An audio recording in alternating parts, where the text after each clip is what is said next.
غرباء غرباء غرباء غرباء غرباء غرباء. Assalamualaikum warahmatullahi wabarakatuh. Alhamdulillah, alhamdulillah, alhamdulillahirabbil alamin. Segala puji hanya milik Allah Subhanahu wa taala yang sekarang pasti sedang menyaksikan pertemuan ini. Dialah Allah yang menciptakan kita, yang memiliki diri kita semuanya. Dialah Allah yang menggenggam diri kita. Tidak ada satupun di antara kita kecuali pasti dalam kekuasaan Allah Subhanahu wa taala sepenuhnya. Apa yang Allah kehendaki pada diri kita pasti akan terjadi tanpa bisa dicegah siapapun. Apa yang akan Allah berikan untuk kita tidak bisa direbut siapapun, tidak bisa dicegah siapapun. Dan apa yang Allah tidak berikan kepada kita tidak akan bertemu dengan kita walaupun diperjuangkan siapapun. Karena dialah Allah satu-satunya penguasa segala-galanya. Cukuplah Allah bagi kita, hasbunallah wa ni'mal wakil, ni'mal maula wa ni'mal nasir. Allahumma sholli ala sayyidina Muhammad wa ala alihi wa ashabihi ajma'in. Saudara-saudaraku, perbedaan antara ujian di sekolah dengan ujian hidup. Kalau ujian di sekolah, minta tolong kepada guru untuk mengerjakan soal-soal kita pasti jadi masalah. Coba saja di tes, duhai guru yang baik, engkau tahu semua jawaban dari ujian ini. Engkau guru yang baik, engkau guru yang tulus. Saya serahkan soal-soal ini kepadamu. Hasilnya, kata guru, silahkan engkau keluar dari kelas ini. Tapi kalau menghadapi ujian hidup, sibuk ngurus sendiri, itu rugi. Karena Rasulullah SAW juga doanya begini, Ya Hayyu Ya Qayyum birahmatika astaghits. Duhai Allah yang maha hidup, yang mengurus segala-galanya sendiri, yang maha berdiri sendiri mengurus segala-galanya, tidak memerlukan bantuan siapapun. Birahmatika, dengan rahmatmu, astaghits, tolonglah saya. Wa aslih li sya'ni kullah, perbaikilah urusan saya seluruhnya. Wala taqilni ilan nafsi tarfata aini, dan jangan serahkan kepada saya walaupun sekejap mata. Tuh yang asli begitu hadirin. Rasulullah tuh dengan pertolongan Allah semua urusannya sukses. Urusan apapun, bicaranya sukses, berpikirnya sukses, ngambil keputusannya sukses. Penyebabnya adalah segala urusannya diserahkan kepada Allah yang maha tahu, dan Allah mengabulkan doanya sehingga kita ditolong dan sehingga beliau ditolong dalam segala-galanya. Kita teh sok pinter, sok tahu, sok bisa, sok hebat. Akibatnya kita jadi kepada Allah tuh baru berteriak keras kalau ada gempa. Benar? Kalau ada gempa, kalau ada membahayakan, baru kepada Allah. Padahal setiap saat kita itu memerlukan pertolongan Allah Subhanahu wa ta'ala. Halo? Benarkah?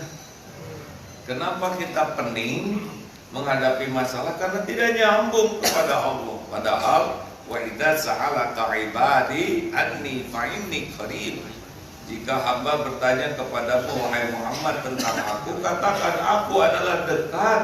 Aku kabulkan doa orang-orang yang meminta kepadaku. Makanya tadi pembukaan Allah Subhanahu wa taala itu maha dekat. Jadi ibu bapak, delay nyambungnya hati kepada Allah, itulah masalah kita. Kita kalau ada masalah langsung mikir.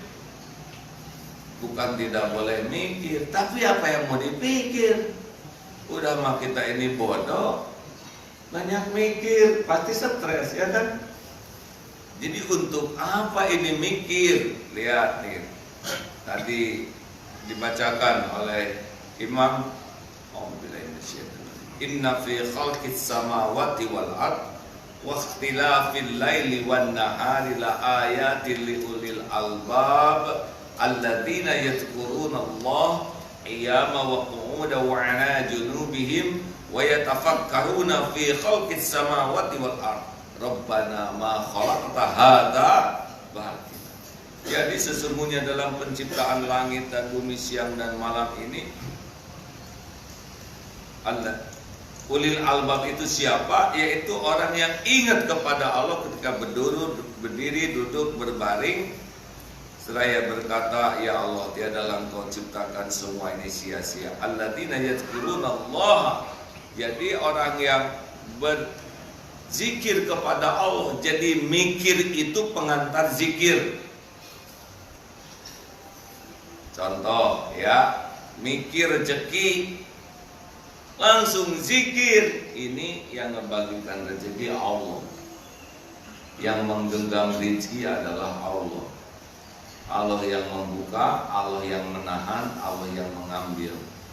Nah itulah yang diinginkan dari pikiran kita tuh, bukan langsung mikir terus saja hanya mikir dunia. Gimana caranya supaya pembeli membeli kepada saya? Bagaimana supaya terus dengan pembeli? Lah Allah yang menguasai pembeli nggak pernah diingat.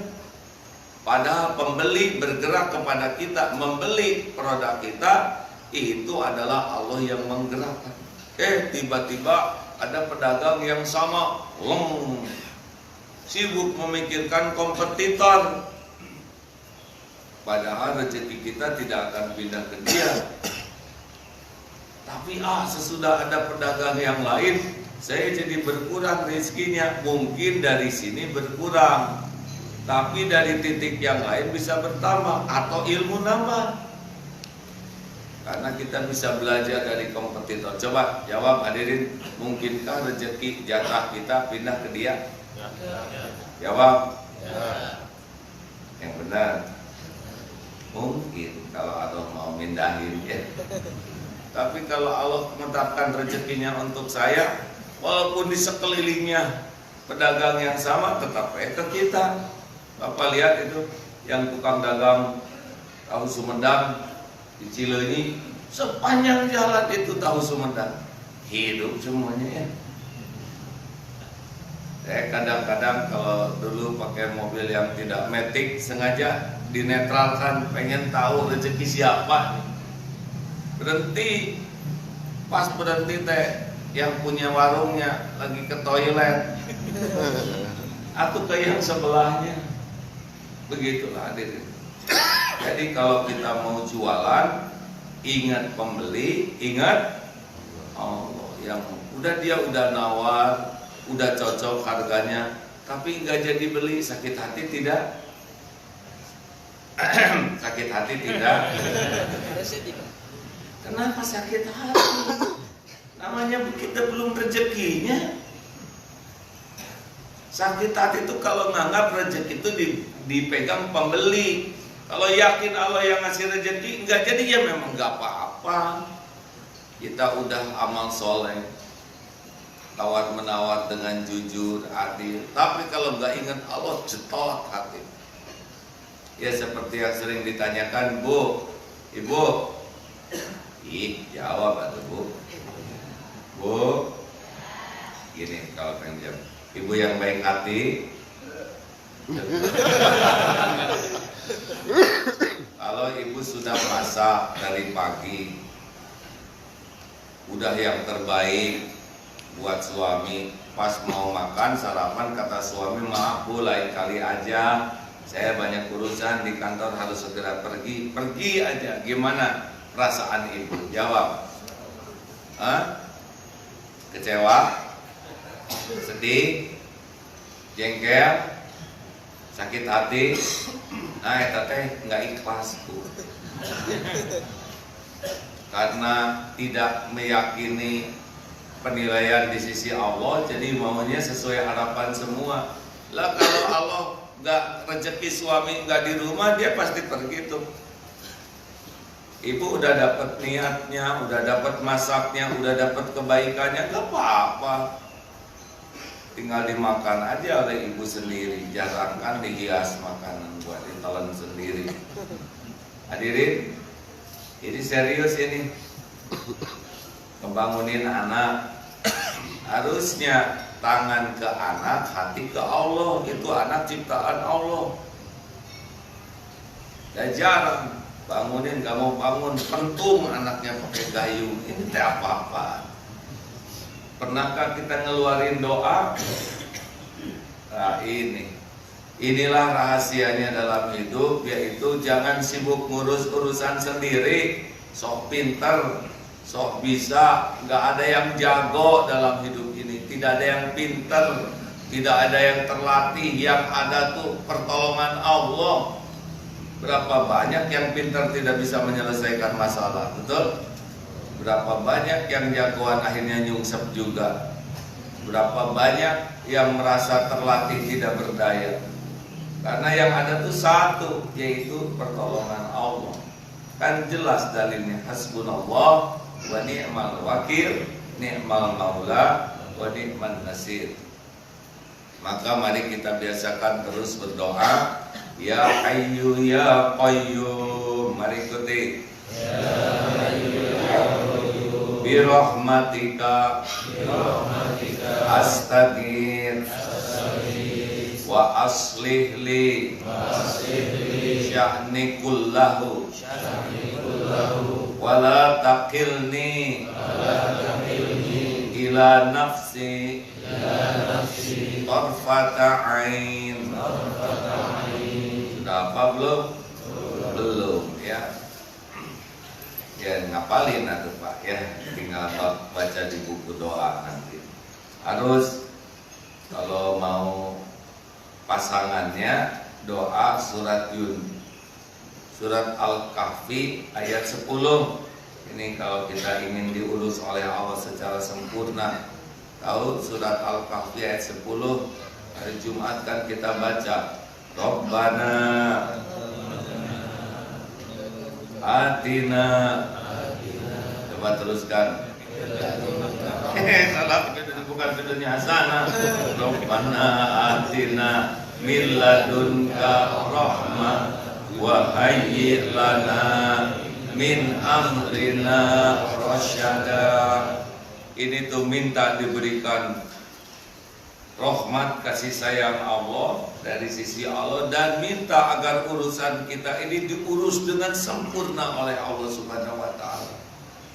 Udah paling enak dalam itu. Gini Bu, Pak, persoalan yang kita hadapi itu sebetulnya cemen-cemen saja, remeh-remeh saja dibanding dengan persoalan rumitnya tubuh kita yang beres setiap saat diurus oleh Allah. Betul? Ini kita duduk begini Pak, ini urusan tuh rumit sekali. Mulai dari mendengar gendang telinga, ngirim ke otak, oleh otak disimpan filenya, perintahkan ke tubuh untuk merespon, ya kan? Tuh, ngangguk itu kan berarti rumit Pak. Masuk sini. Nah, ketawa itu lebih rumit lagi. Kalau ketawa itu kerumitan dahsyat Pak. Didengar perintah ke otak, kata orang ketawa, kamu sekarang juga jangan telat. Angkat bibir naikin. Kemudian paru-paru dorong. Sebab ketawa nggak ada suara, nggak ada udara, nggak keluar suaranya Pak. Kita suara, jangan sampai kan repot nanti air kita nggak gaik-gaik mungkin di masjid. terus badan goyang-goyang, ini repot Pak. Goyang-goyang ini berarti kan ada otot yang narik-narik tubuh kita, jantung berdetak, apalagi yang